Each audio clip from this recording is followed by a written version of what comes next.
marque la deuxième sortie du bulletin de 10h pour cette semaine. Mesdames, Messieurs, bonjour et bienvenue à cette série d'informations, les actualités nationales sur le plan politique. Le 7 avril 2025, le Premier ministre Alex Didier Fils-Aimé rend hommage à Toussaint Louverture, précurseur de l'indépendance nationale, en ce jour de commémoration du 222e anniversaire de la disparition de Toussaint Louverture. Le Premier ministre, M. Alex Didier Fils-Aimé, s'est joint à une cérémonie empreinte de recueillement et de solennité, rendant hommage à l'un des plus grands héros de la nation haïtienne.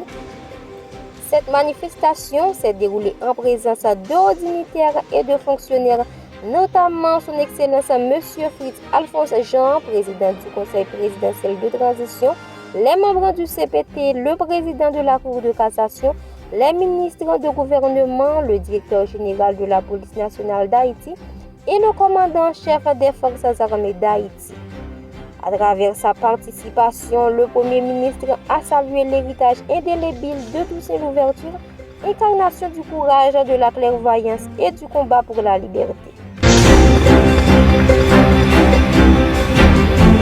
Sur le plan sécuritaire, selon un rapport de BINU et du HCDH, au moins 262 personnes ont été tuées, 66 blessés et près de 3000 déplacés à 15 corps depuis la fin du mois de janvier.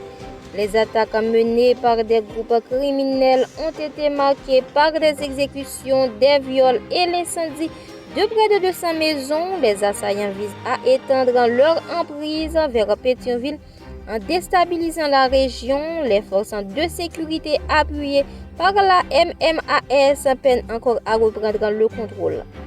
De notre côté, de la nuit du 6 au 7 avril, des hommes armés ont attaqué les lieux de Turgeau, semant la panique près de la paroisse du Sacré-Cœur. Les bureaux de l'institution Foncauzé, situés à quelques mètres du presbytère, ont été incendiés. Selon une source, les prêtres ont pu être évacués grâce à une intervention policière rapide. Aucun blessé n'est à déplorer, mais l'insécurité continue de menacer même les lieux de culte.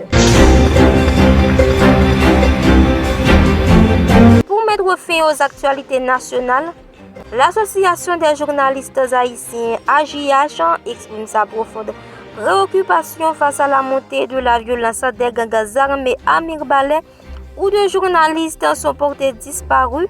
La famille du journaliste Jean-Christophe, un collègue, est sans nouvelles de lui depuis que des bandits ont incendié la maison de l'ex-correspondant de La Voix de l'Amérique. Par ailleurs, une vidéo circulant sur les réseaux sociaux montrant le journaliste Israël Roger Claudie et son frère entre les mains des gangs qui les identifient à tort comme des agents de la BESAP, déplorant l'AJH.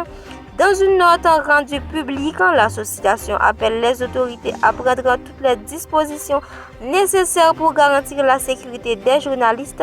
L'AJH rappelle que chaque journaliste assassiné ou porté disparu représente une menace grave pour la démocratie. Il convient de souligner que plus d'une semaine après l'attaque sanglante perpétrée par des bandits à Mirbalais, le gouvernement ne s'est toujours pas prononcé sur ce dossier, un silence total alors que la population fuit massivement la ville. Les actualités internationales, déportation massive, la Cour suprême américaine donne raison à Trump en vertu d'une loi du XVIIIe siècle. La Cour suprême américaine a autorisé lundi les expulsions des migrants en vertu d'une loi du XVIIIe siècle, leur octroyant toutefois la possibilité de contester leur expulsion.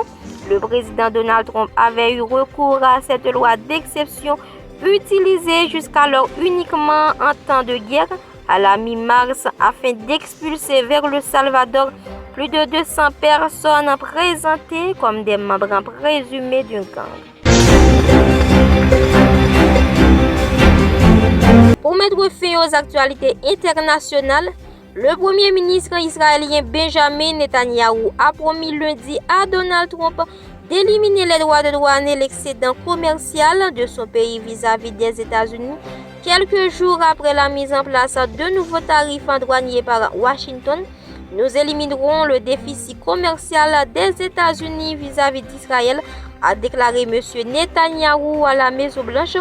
Oui, il est le premier dirigeant étranger reçu par le président américain depuis l'annonce des nouveaux droits de douane qui ont provoqué un coup de tabac sur la place financière mondiale.